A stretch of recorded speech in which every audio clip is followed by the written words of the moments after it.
matakwa yote ambayo Young Africans walikuwa wanahitaji yamefanikiwa. Sidhani kwenye kile ambacho Simba walikuwa wanakiamini kimefanikiwa. Sidhani kile ambacho watu walikuwa wanakisubiri kutoka kwa TFF kimefanikiwa. Yani hawa ni watu wote ambao wanahusika kwenye hichi ambacho kilikuwa kinapigiwa kelele. Ila mwisho wa siku vitu vyote watu wamesahau na tumefocus kwenye mchezo wa tarehe 25. Kana kwamba tunasahau kuna watu waliandika barua mchezo ukiwa ni nje tarehe 15 hawachezi, watu wamesahau hilo. Watu wamesahau alama 3 walizokuwa wanazitafuta wakaenda mpaka kasi. Watu wamesahau kudai madeni yao. Watu wamesahau kupeleka timu uwanjani baadhi ya watu waliowapoint kujiuzulu na bado kuna watu hapo. Watu wamesahau yote hayo. TFF wameshindwa kufanya maamuzi vile inavyotakiwa. Yameenda kufanywa maamuzi sehemu nyingine ambayo sio ya kimpira. Ndio maana mimi nasimama kwamba mpira umefeli. Tukasema busara imetumika. Ni moja kati ya kitu ambacho hawa watu wote wawili walikuwa wanakikataa, busara. Ila leo busara ndo zimeamua mchezo uchezwe tarehe 25. Watu walikuwa hawajui ni kwa nini mchezo uliahirishwa Machi 8 na kuna watu walikuwa wanalalamika wanasema kanuni hazikufuatwa, wengine wanasema kanuni zilifuatwa ila hazikuwa vile inavyotakiwa kuwa. Kwa hiyo ukijaribu kujiuliza kilichouahirisha tena kutoka tarehe 15 kwenda 25 ni nini? Bado tutarudi kwenye kanuni zile zile. Ukiwaza kuna watu walisema hawezi kupeleka timu uwanjani mpaka wapate majibu ya ripoti ya uchunguzi wa kilichosababisha mechi kuahirishwa. Ripoti haijatoka na watu wamekubali kwenda kucheza tarehe 25. It means wameshindwa kusimamia msimamo wao. Kwa hiyo mimi kwangu mimi mpira umefeli. Big time mpira umefeli. Unadhani kuna haja ya kupata ripoti ya uchunguzi baada ya timu zote hizi kukubali, lakini tunaona Simba bado haijatoa taarifa kupitia mitandao yao ya kijamii kwamba watacheza baada ya mara ya mwisho kuposti kwamba wataenda kufanya mazoezi katika uwanja wa Mkapa siku ya tarehe 14 kupitia barua yao ambao ilipokelewa na Wizara ya Habari. Naamini inaweza ikawa hivyo, ila bado naamini watacheza tu mechi ya tarehe 25 kwa sababu ya hayo makubaliano yalifanyika wapi na nani aliongoza kikao hicho cha hayo makubaliano. Naamini tarehe 25 watacheza. Tukirudi kwenye sakata la Faisal na Young Africans, nini kilitokea? Nani aliamua? Mpira tutarudi pale pale. Mimi kwa hali yangu nasema mpira umefeli kwa sababu kuna vitu tutakiwi hata kuvifikisha huko. Tunaweza kuvimaliza wenyewe kama watu wa mpira, na ndio maana kuna vyombo, kuna TFF, kuna bodi ya ligi, kuna CAS. Kuna sehemu za sisi kupeleka hayo malalamiko. Watu walikuwa hawana imani na bodi ya ligi. Wakaondoka wakaenda CAS. Mwisho wa siku wakarudishwa hapa. Wakasema hatuwezi kufanya chochote mpaka hao watu wawe sio sehemu ya timu. Yes, kuna watu wamejiuzulu. Na hisi Mguto ni mtu wa pili. Kuna moja kati ya wale wanakamati alijiuzulu mapema kabisa. Ila bado sio kamati yote ya bodi ya ligi imejiuzulu kama ambavyo yalikuwa ni matakwa yao. Kuna baadhi ya watu waliwapoint wanataka wajiuzulu bado hapo. Tukimzungumza kama CEO wa bodi ya ligi, hajajiuzulu, hajafukuzwa kazi, amesimamishwa. Huenda akarudi.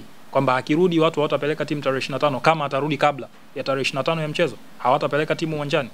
Sidhani kuna, siwezi kuamini kwenye hilo kwa sababu ya maamuzi yalitoka wapi. Yaani pale ndo ambako mimi naamini hivi vitu vyote na stories zote zitakuwa zimeishia hapo. Tarehe 25 mechi itachezwa, na ikitokea kuna mtu hatacheza mechi tarehe 25 na akiendelea kusimamia kile anachokiamini, naamini hao watu wana nguvu na wanaweza kuishi kwenye misimamo yao. Naweza nikatengua kauli yangu ya mpira kufeli. Kama itafika tarehe 25 na kuna mtu hatapeleka timu uwanjani kwa kusimamia anachokiamini, mimi nitaamini mpira haujafeli, nitatengua kauli yangu. Wakicheza mpira umefeli. Wakicheza kwa timu zote. Timu zote mbili. Yaani yoyote ambaye hatacheza, iwe ni Simba kwenye kuamini kwamba tarehe aliyokuwa anaitambua ni tarehe 15, nje na hapo hatacheza. Yanga ambao walikuwa wana matakwa yao na hakuna, tunasema kwa asilimia kubwa hayajatimia vile wanavyotaka, ikitokea wanacheza, naamini mpira utakuwa umefail big time. Yanga walikuwa hawana imani na bodi ya ligi na hatimaye Mguto amejiuzulu na CEO amesimamishwa kazi. Unadhani hayo pekee yapelekee Yanga kuanza kutangaza huu mchezo na kukubali kucheza? Sidhani, kwa sababu hata ukiangalia tarehe ya mchezo bado saini zinaonyesha za watu wale wale wasiowaamini. Yaani saini za huo mchezo kuwa utaenda kuchezwa tarehe 25 bado ni za watu wale wale wasiowaamini. Sasa unaendaje kucheza mchezo ambao ni watu usiowaamini wewe? Unaendaje kucheza huo mchezo? Ndio maana nasimama pale pale, mpira umefeli. Ili mpira huu kwa upande wangu ufaulu, naamini yale waliokuwa wanayasimamia waendelee kuyasimamia. Nje na hapo, mpira wetu sisi umefeli na kuna namna tunabidi kubadilisha vitu vingi sana kwenye mfumo wa mpira wa nchi. Uongozi. Kwa sababu kama tutakuwa tuna uongozi ambao hauwezi kusimamia misingi, tunasubiri watu ambao tunawapelekea hizi shida ni watu ambao hahusiki na mpira kwa 100%. Wanafanya hivi kwa sababu wanajua FIFA wenyewe wanataka kuona mpira unachezwa. Yaani yote ni kwa sababu watu wanataka kuona burudani ya mpira, wanataka kuona mpira unaendelea, na Mheshimiwa Rais naamini yuko kwenye upande wa watu na sio hizi timu. Wanachotaka kuona ni mpira unachezwa. Hizo kelele zenu baki ni nazo. Wananchi wanataka kuona mpira ukichezwa. Kwa hiyo mimi nitarudi pale pale. Yaani hapa namuondoa Mheshimiwa Rais, hahusiki na lolote. Hawa wasimamizi wa hivi vilabu na bodi ya ligi na TFF, hawa ndo chanzo cha mpira wa nchi kufeli, kwa sababu ukiwaza ni vitu ambavyo vinatokea vikiwa vinawafeva wao, huwezi kusikia kelele. Itokee vinaenda kinyume na wao, ndio hizi kelele utaanza kuzisikia. Kuna siku Simba na Yanga umewahi kusikia wanaililia bodi ya ligi kwa nini wao wacheze saa 8? Hakuna. Ni kwa sababu faida iko kwao. Ndio maana huwezi sikia hizo kelele. Ila kuna watu wanacheza saa 8 na mtu anacheza mechi 4 mfululizo saa 8 mchana. Ila nguvu ya kulalamika inakuwa haipo kwa sababu hawana hiyo nguvu ya mashabiki, hawana ushawishi kwenye jamii ambazo sisi tunatoka. Mpira wetu una nguvu kubwa ni kwenye Simba na Yanga. Na mimi kila siku nazungumzaga kauli moja. Tanzania hatupendi mpira, tunapenda Simba na Yanga. Na ndo maana ikitokea timu tofauti na Simba na Yanga inacheza, huwezi kukuta PA inapigwa kama akiwa anacheza Simba au Yanga. Kwa hiyo sisi bado tuna safari ndefu sana kwenye mpira wetu. Tulikuwa tunazungumza kwamba ligi yetu ni namba 4 kwa ubora Afrika, namba 5. Ni namba 5 kwa sababu ya takwimu zinazokusanywa kwenye hayo mashindano tunayoshiriki. Tukija kwenye uhalisia wa mpira wetu sisi sasa humu ndani, hatustahili kuwa pale. Kwa sababu kuna vitu vingi bado haviko sawa. Kuna vitu vingi tunapindisha. Mimi naamini ili tuondokane na haya na tuendane na uhalisia wa hizo ranks ambazo tunaziona kila siku zinatoka, kuna vitu vingi vya kubadilisha kwenye mpira. Mifumo ya uongozi na watu wanaosimamia mpira. Unadhani kwa nini ili sakata lilichukua muda mrefu?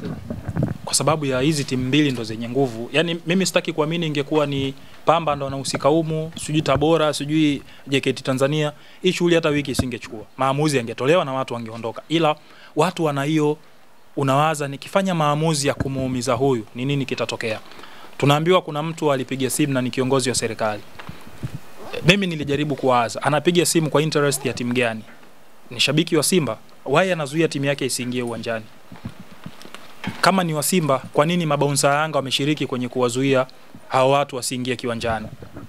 Kama ni shabiki wa Young Africans, kwa nini ametuma watu wazuie timu pinzani isiingie uwanjani? Na kwa nini hakutaka kuacha? Kwa sababu Yanga ndo mwenyeji wa mchezo. Kwa hiyo kuna vitu vingi vinatokea, ukijaribu kujiuliza unakosa majibu. Ndio maana nasema mpira umefeli. Labda huenda watu watakuja kunielewa siku nyingine na sio leo. Na hii tutakuja kuelewana ni pale ambako tutaondoa hizo perceptions za Simba na Yanga alafu tubaki kwenye reality. Na hichi ambacho kinatokea sasa hivi, ukiangalia hata kwenye national team yetu sisi tunasema tuna ligi bora. Ila hii ligi bora, hawa wachezaji wote wa kigeni ambao sisi tunawapigia kelele kila siku wakiondoka, tunaanza national team yetu ni mbovu kwa sababu tunabaki kwenye uhalisia sasa. Hawa ndo wachezaji tulionao, ni kwa sababu tunaita wachezaji ambao game time kwenye vilabu wanavyotoka hakuna. Mtu amekaa msimu mzima na mechi 30 amecheza mechi 3. Na hizo mechi 3 zenyewe umecheza mechi za FA. Kwa hiyo unataka kutengeneza mchezaji bora kwenye mazingira gani kama hapati nafasi ya kucheza mechi za ushindani? Unacheza friend match, usitegemee kuja kwa kwenye ushindani kwenye level ambayo watu tunahitaji kufuzu AFCON, watu tunahitaji kufuzu World Cup, ni ngumu. Kwa hiyo hichi ambacho nakizungumza huenda tutakuja kuelewana wakati mwingine na sio sasa.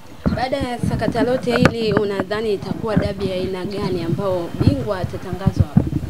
Naamini ni dabi ambayo itakuwa ina ushindani sana, na itakuwa ina ushindani ni kwa sababu kila mtu ndo hatma ya msimu huu iko hapo.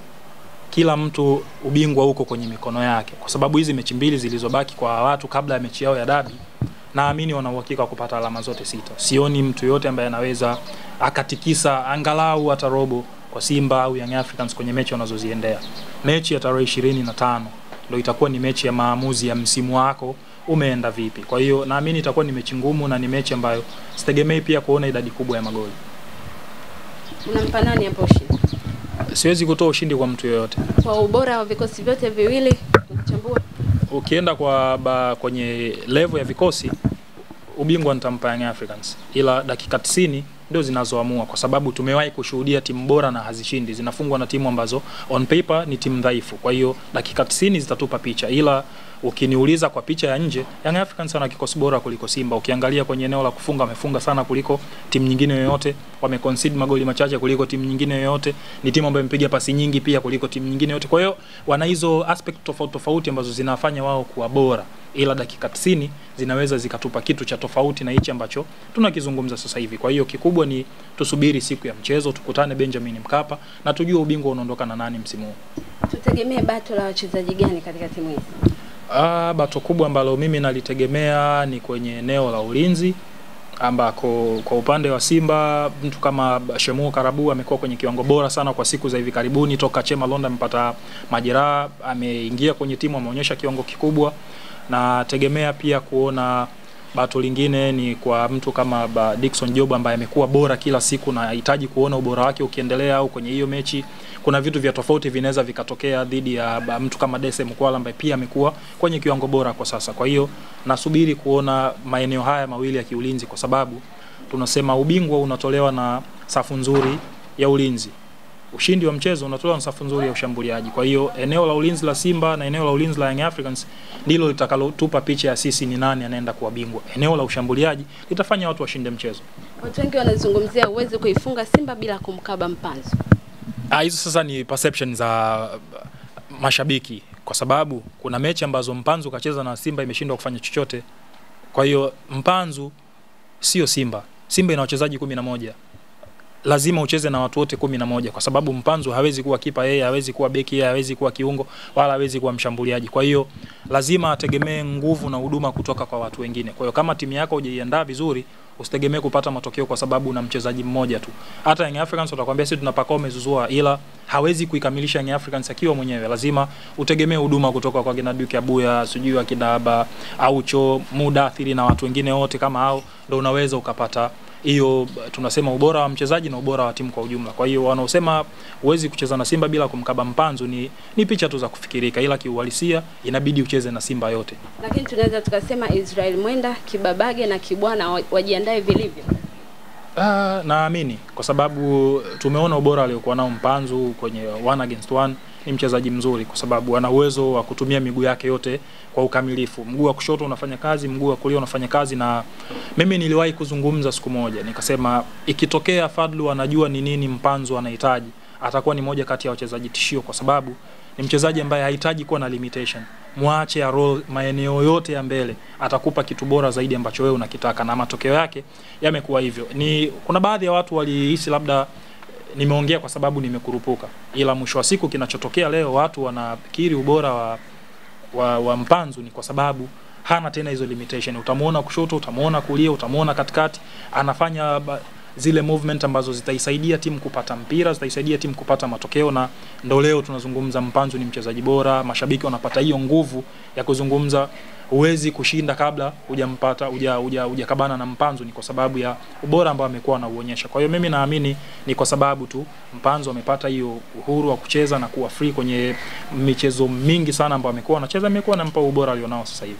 Nikushukuru. Shukrani sana.